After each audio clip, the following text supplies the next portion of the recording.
Hello friends, सभी को राधे राधे, हर हर Mahadev. Video बहुत छोटी होने वाली है, वीडियो को बिल्कुल भी नहीं स्किप कीजिएगा। आज मैं एक मेहमान से मिलाने वाली हूँ जिनका नाम है राजीव कुमार, प्राइवेट डिटेक्टिव। वो कुछ ऐसी बातें सीमा हैदर के बारे में बोली हैं, कुछ ऐसा पोल खोला है तो सचमुच में आपके भी कान खुले सुन हो जाएंगे सुन के कि हाँ भाई, इंसान हो तो ऐसा। पूरा एक एक पॉइंट का पोल खोल के रख दिया है। तो मैं बहुत जल्द उनको लाने वाली हूँ अपने कैमरे पे और आपको सुनाने वाली हूँ क्या हकीकत है। सारा कुछ सुनने को मिलेगा कि सीमा हैदर ने आखिर ये प्लांटेड कैसे कहानी बनाई, 4 बच्चों को लेके आने के पीछे आखिरकार बड़ा राज क्या था। तो जो लोग अभी तक ये कहते हैं कि सीमा हैदर प्यार में आई है, 4 बच्चे भी लाई है, तो आज बहुत बड़ा खुलासा होने वाला है इन्हीं 4 बच्चों का। 4 बच्चे लाने का राज क्या था, 4 बच्चे का लाने के पीछे कारण क्या था, सीमा हैदर के बच्चे और सीमा हैदर कहाँ प्लांटेड की गई, सीमा हैदर कितनी टैलेंटेड है, आखिरकार सीमा हैदर कितनी एजुकेशन कर रखी है। सीमा हैदर जैसे कहती है मैं तो 5वीं पढ़ी हूँ। तो सब कुछ इस वीडियो को अंदर देखने को मिलेगा, इसलिए बिल्कुल भी वीडियो छोड़ के नहीं जाइएगा। अगर मेरे चैनल पे पहली बार आए हो तो चैनल को सब्सक्राइब करके लाइक कर दीजिएगा और एक प्यारा सा कमेंट करके ज़रूर जाइएगा कि मेरे ये सर की वीडियो, सर की आवाज़, सर की बातें आपको कैसी लगी। क्योंकि आजकल मैं वीडियो बहुत कम बना रही हूँ, आपको पता है मेरा इलाज चल रहा है इसका, तो डॉक्टर ने तो बोलने को मना किया है, फिर भी मैं भूल जाती हूँ, कभी कभी तेज़ बोलने लगती हूँ और वीडियो मेरी बहुत कम आएंगी। तो इस वीडियो को पूरा देखिएगा और वीडियो को शेयर ज़रूर कीजिएगा। आपके भले एक शेयर करने से ये सच्चाई से पर्दा उठ जाएगा। जो लोग सीमा हैदर के गाना गाते हैं, गुड़ गाते हैं, सीमा भाभी है, सीमा प्यार में आई है, सचिन को प्यार करती है और सचिन के साथ ही क्यों आई, तो इसमें सब कुछ पोल पट्टी खुलने वाला है। तो पहले दिखाती हूँ मैं उन सर की एक वीडियो क्लिप, उसके बाद में मैं बढ़ूँगी आगे, तो देखिएगा। मोबाइल्स हैं, कई सिम्स हैं, ये सारी बातें अपने आप में साफ बताती हैं कि ये लेडी कहीं ना कहीं प्लांटेड है। और मुझे ऐसा लगता है इस लेडी को डिपोर्ट नहीं करना चाहिए। डिपोर्ट हमेशा उन लोगों को किया जाता है जो हमारे देश में फ़्लाइट के द्वारा आते हैं, उनके पास किसी तरीके के वीज़ा या कोई और प्रॉब्लम्स होती हैं या उनके पास कोई इन्फॉर्मेशन उन्होंने गलत दी होती है। यहाँ पे तो ये लेडी पूरी प्लानिंग करके 3-4 साल 2020 से वो ट्रैप कर रही है, कहते हैं उस सचिन मीणा को। सचिन मीणा की कोई एजुकेशन नहीं है, कोई बैकग्राउंड नहीं है, कोई फैमिली बैकग्राउंड नहीं, कोई फाइनेंशियल स्टेटस नहीं है। ऐसे में उसको ट्रैप करना कहाँ मुश्किल था। वही हमारा सवाल है सर, सचिन मीणा को ही क्यों चुना गया? क्योंकि अगर जासूसी करवानी थी तो किसी फौजी को चुना जाता या किसी बड़े आदमी को चुना जाता जो सेना में होता है, कोई पुलिस की पोस्टिंग में होता। लेकिन सचिन मीणा जो एक परचून की दुकान पे काम करता, उसी को क्यों चुना गया? देखिए, इसमें कोई दो राय नहीं कि कोई लेडी अगर किसी आर्मी ऑफिसर या किसी हनी ट्रैप हो रहे हैं, हनी ट्रैप में आर्मी ऑफिसर्स को कहते हैं ट्रैप किया जाता है, लेकिन ट्रैप करने के बाद एक लिमिटेड तक इन्फॉर्मेशन लेने के बाद उसको छोड़ दिया जाता है, क्योंकि उन लोगों के ऊपर ऑलरेडी उनके डिपार्टमेंट, उनके पुलिस, उनके इंटेलिजेंस की नज़र होती है। सचिन मीणा जैसे लोग सिर्फ और सिर्फ एक कहते हैं पपेट बॉय हैं कि इनके द्वारा आप हिंदुस्तान में एंट्री कर गए हैं। कौन कहता है कि कहते हैं उसके साथ वो रहेगी? आज कहते हैं वो अपने गुलाम हैदर को कहते हैं हस्बैंड को डिच कर रही है। अब ये भी नहीं पता कि गुलाम हैदर को डिच कर रही है, गुलाम हैदर भी इस पूरी स्टोरी के अंदर कहीं प्लांटेड है और ये लोग मियाँ बीवी ने एक स्टोरी बनाकर इस कहते हैं हमारे पूरे देश को बेवकूफ़ बनाया हो। देखिए, मैं मानता हूँ, हमारा देश भी ये मानता है कि हम लोग प्यार के कहते हैं पक्षधर हैं, हम प्यार के कहते हैं विरुद्ध नहीं है। हम लोग किसी लेडी की आंखों में आंसू देखने के बाद उसके पीछे की सच्चाई को भी भूल जाते हैं, उसके पीछे के झूठ को भी भूल जाते हैं। हम सिर्फ उसके आंखों में जो आंसू भरा उसके के आसपास घूम के रह जाते हैं। ये सॉफ्ट हार्टेड होने की वजह से हम 50 साल से पड़ोसी देश की जो कहते हैं रणनीतियाँ हैं, जो हमारे देश के अंदर सुबह से लेकर शाम तक प्रोपेगेंडा कर रहे हैं, हमारे देश के अंदर लव जिहाद चला रहे हैं, हमारे देश के अंदर जगह जगह आतंकवादी गतिविधियाँ कर रहे हैं, वो सब हो ही इसी वजह से रही हैं क्योंकि हम लोग सॉफ्ट हार्टेड हैं। हम लोग कह रहे हैं तो बहुत अच्छी बात है, कोई मुस्लिम लेडी आके हमारे देश में कहते हैं हिंदू लड़के से शादी कर रही है, ठीक है, आप सॉफ्ट हार्टेड हो जाइए, लेकिन सॉफ्ट हार्टेड होने के बावजूद आपको अपने देश के प्रति भी तो सोचना होगा। पहले हमारे देश में होता था कि कुछ भटके हुए मुस्लिम लड़के लड़कियों से शादियां करके लव जिहाद के नाम पर कहते तकलीफ दे रहे थे, ठीक है। जैसे ही वो एक्सपोज होने लगे, अब एक नई स्टोरी चल गई कि पाकिस्तान से लड़कियां आएंगी और वह हमारे देश के लड़कों को कहते हैं किसी तरीके से बरगलाएंगी। और कौन लड़के? क्या कोई पढ़ा लिखा समझदार लड़का ऐसी हरकत करेगा? नहीं। सचिन मीणा जैसे लोग, ऐसे हमारे देश के अंदर कितने सचिन मीणा जैसे लोग हैं जिनकी शादियां नहीं हो पाती, जो हमारे समाज में ऐसे कितने पुरुष हैं जिनको कहते हैं शादियों की लड़कियां नहीं अवेलेबल। ऐसे समाज के अंदर अगर कोई पाकिस्तान से खूबसूरत लड़की आकर एक उसको कहते हैं ट्रैप करे, आने वाले 5-10 साल बाद वो अगर कोई भी ऐसी एक्टिविटी करेगी जो देश के विरुद्ध हो, तो सचिन मीणा जैसे लोग उसको नहीं रोक पाएंगे। सचिन मीणा की कहते हैं कोई हैसियत नहीं है कि उस लेडी को वो किसी तरीके से भी रोक सके। तो ऐसे सचिन मीणा जैसे ही लोग कहते हैं इनके सॉफ्ट टारगेट होते हैं और मुझे ऐसा लगता है कि इसके पीछे बहुत डेप्थ इन्वेस्टिगेशन करनी चाहिए। और एक सबसे बड़ी बात, वो नेपाल आती है, नेपाल आके सचिन मीणा से बात करने के लिए वहाँ की नेपाली लेडीज़ को वो किसी तरीके से बर्ग लाकर उनसे हॉटस्पॉट लेती है। हॉटस्पॉट्स लेने के लिए क्योंकि उसको कहते हैं इंटरनेट पे बात करनी थी।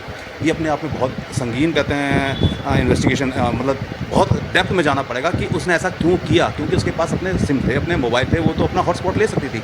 वो जिस होटल में ठहरती उस होटल से हॉटस्पॉट ले सकती थी। शायद उसने अपने आप को एजेंसी से बचाने के लिए हॉटस्पॉट लेकर सचिन मीणा से बात की होगी, क्योंकि जब उसको देश में आना था तो देश में आने के लिए सचिन मीणा से जो कन्वर्जेशंस हो रही होंगी वो बहुत सीक्रेट कन्वर्जेशंस हैं, क्योंकि नेचुरली अगर वो पकड़ में पहले आ जाती तो उसके ऊपर इंटेलिजेंस की नज़र पड़ जाती और इन्वेस्टिगेशन के द्वारा पता लगाया जा सकता था कि ये वहाँ की जासूस है या नहीं। तो उसने वो कन्वर्जेशन ना पकड़ में आए, वहाँ की नेपाली लेडीज़ को एक तरीके से ट्रैप किया और उनसे कहते हैं हॉटस्पॉट लिया।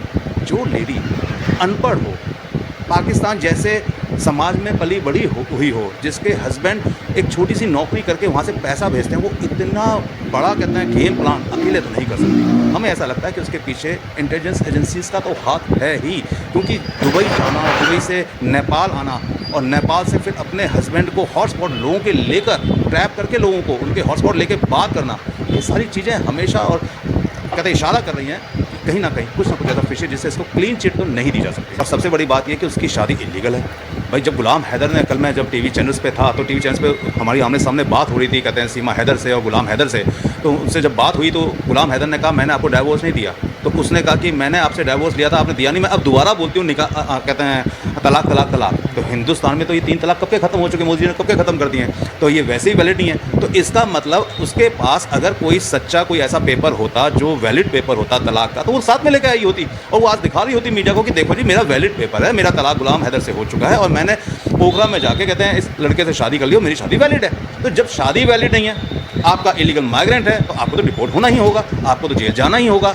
ये जो आंसू दिखाना और ये कहते हैं अपना इमोशनल कहते कार्ड खेलना और रोना चिल्लाना और 4 बच्चों को आगे कर देना कि 4 बच्चे कहाँ जाएंगे, नेचुरली हमारा देश ये जरूर सोचेगा, सरकार ये सोचेगी 4 बच्चों का क्या करना है, तो उस कंडीशन से जेल ना भेज के शायद डिपोर्ट करना पड़ेगा। सर आखिरी सवाल, आपने देखा जो सीमा हैदर ने कहानी बताई, वो कहती है कि मैं इसलिए फंस गई क्योंकि हमें बच्चों का एडमिशन कराना था, उसके बाद हम वकील के पास जाते हैं बुलंदशहर, लेकिन वकील साहब अगले दिन पुलिस भेज देते हैं।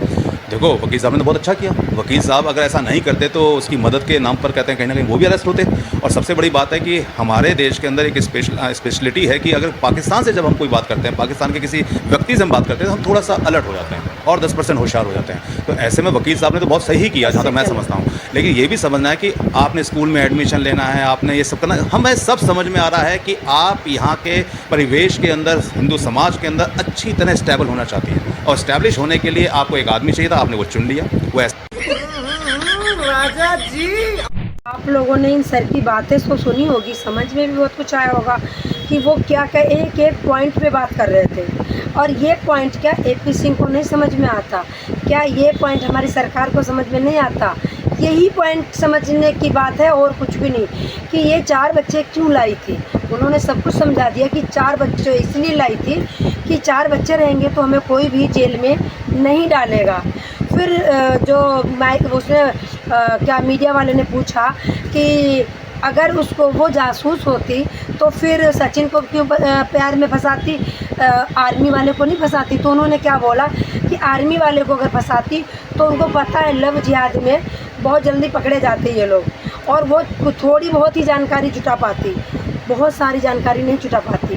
और सचिन लप्पू के साथ में एक तो बहाना हो गया प्यार का, कम पढ़ा लिखा बंदा अपने घर में आसानी से रख लिया उसने, पैसों का लालच दे दिया, मकान बेच दिया उसने, मकान का लालच दिया, नेत्रपाल को लालच दिया कि मैं बहुत प्यार करती हूँ तुम्हारे लड़के के साथ, मैं आ रही हूँ अपना मकान भी बेच के ला रही हूँ, मेरी तलाक हो गई। ये तो बाद में पोल खुला है कि इसकी कोई तलाक नहीं हुई थी। ये तो बाद में जब गुलाम हैदर आ गया पैनल पे तब इसने बोला कि हमारी तलाक नहीं हुई थी। तो गुलाम हैदर आप इतना समझदार तो हो, आप हमें दे दो तलाक, क्यों नहीं दे रहे हो हमें तलाक। तब इसने बोला है कि हमें तलाक दे दो। बाकी एक एक पॉइंट की बात बोली है सर ने। सचमुच में ऐसे लोगों को मैं दिल से सैल्यूट करती हूँ। क्या कोर्ट को नहीं दिख रहा कि सीमा हैदर 4 बच्चे लेके आखिरकार क्यों आई। शेम क्या देखो, जब आई थी तो सचिन कितना गंदा लगता था। गंदी तो ये भी लगती थी क्योंकि ये टेंशन में थी, मैं यहाँ आई हूँ क्या होगा मेरे साथ, डरी सहमी रहती थी। बट जो सचिन का चेहरा देखा था कितना गंदा लगता था, एक चिकवा की तरह, इतना गंदा भद्दा चेहरा लगता था।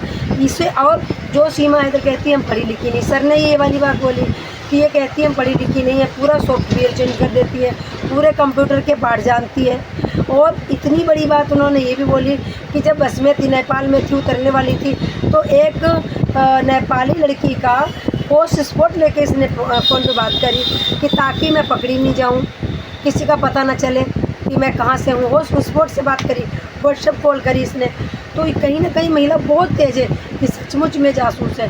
अभी किसी को दिखता नहीं, जब भारत को सत्यानाश करेगी ना तब कहेंगे ओ लगती तो थी नहीं, अरे कितनी तो लग रही है, इससे ज़्यादा क्या लगेगी। अब कह रही है 5वां बच्चा भी आने वाला है, और 4-5 फ़ोन लेके आई थी, जो कहती कि मेरे पास फ़ोन नहीं होते थे, मुझे फ़ोन नहीं चलाने देते थे, हमें बहुत पीटते थे।